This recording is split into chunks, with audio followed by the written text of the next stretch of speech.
여러분, 혹시 좋은 피부가 되려면 비싼 화장품을 바르거나 시술을 받아야 한다고 생각을 하셨나요? 저도 예전에는 그렇게 생각을 했는데요. 피부를 공부하고 이것저것 알아보면서 경험하게 된 사실은 그게 아니었어요.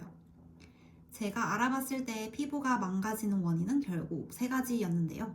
바로 열, 자극, 수분입니다. 오늘 말씀드릴 이 내용은 특정 피부 타입을 위한 방법이 아니라 대부분의 피부에 공통적으로 적용되는 기본 원칙입니다. 이 위에서 결국 여드름이라든지 미백이라든지 이런 특화된 방법을 쌓아 나가는 거예요.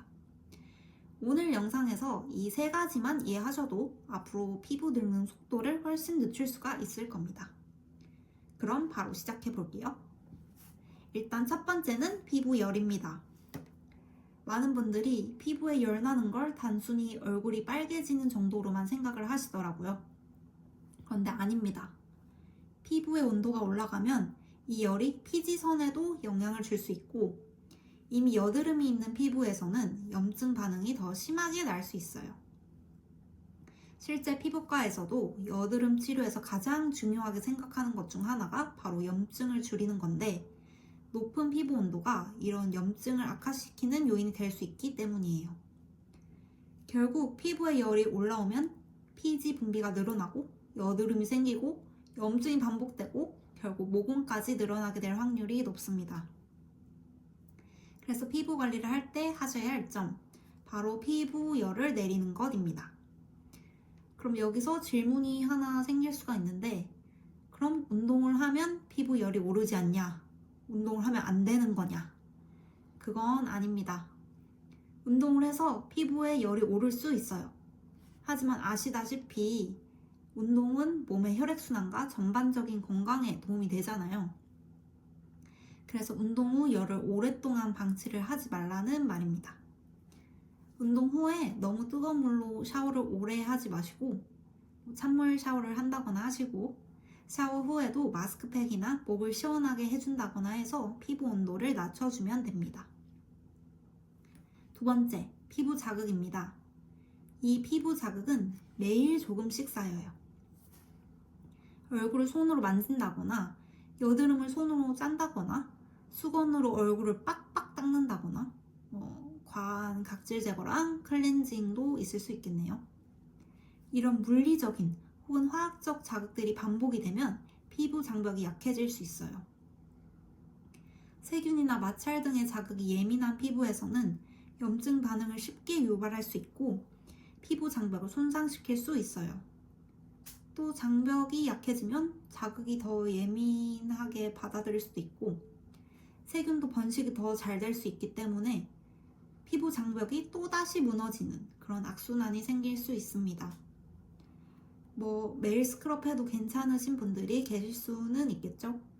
하지만 내 피부가 민감성이다 혹은 여드름 피부다 이런 경우에는 작은 자극에도 피부가 예민하게 반응할 수 있어요. 여기서 중요한 건 남들이 괜찮았다가 아니라 내 피부가 어떻게 반응하느냐입니다. 내 얼굴이잖아요. 그리고 또 장벽이 무너지면 아무리 피부에 좋은 제품을 발라도 흡수율이 떨어질 수 있어요. 좋은 화장품을 발라도 소용이 없겠다는 뜻이죠. 세 번째, 피부의 수분입니다. 우리 몸은 70%가 물이라고 하잖아요. 피부도 몸의 일부고 그래서 피부도 항상 적절한 수분을 유지를 해줘야 됩니다. 의외로 토너만 바르고 기초를 끝내거나 크림을 생략을 하거나 아니면 반대로 유분감 있는 크림만 바르시는 분들이 계시더라고요. 건성은 물론이고 지성 피부의 경우에도 수분은 유지를 해줘야 됩니다. 기름이 많은 거지 수분이 많은 건 아닙니다. 오히려 피부는 부족한 수분을 보상을 하려고 더 많은 피지, 기름을 만들어내기도 합니다. 그러니까 기름이 많다는 건 수분이 부족하다는 증거가 될 수 있다는 거예요. 이건 실제로 겨울이 되면 알고 싶지 않아도 알게 될 수 있습니다. 아무튼 유분과 수분은 서로 다른 개념이라는 거. 피부의 수분과 유분의 균형이 깨지면 장벽이 또 무너질 수 있어요. 피부는 촉촉한 상태에서 장벽도 더 튼튼하고 자극도 오래 견딜 수 있습니다. 자, 그래서 정리를 해보자면 좋은 화장품이나 시술보다 먼저 해결해야 하는 생활 습관에는 세 가지가 있다. 열 줄이기, 자극 줄이기, 수분 채우기. 저는 피부 관리를 이 세 가지를 무조건 깔아놓고 생각을 합니다. 일단 피부가 망가지는 환경을 줄여야 비싼 화장품이나 시술이 효과가 있을 거기 때문이죠. 결국 이 환경을 바꿀 수 있는 건 내가 생활 습관을 바꾸는 것이다. 여러분, 오늘 영상 보셨으니 내가 평소에 하는 습관, 행동들이 이 세 가지에 부합하는지 한번 살펴보시고 다른 것이 있다면 하나씩 바꿔보도록 해봅시다.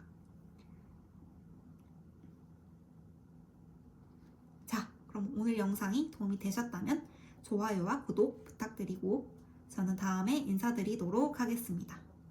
안녕.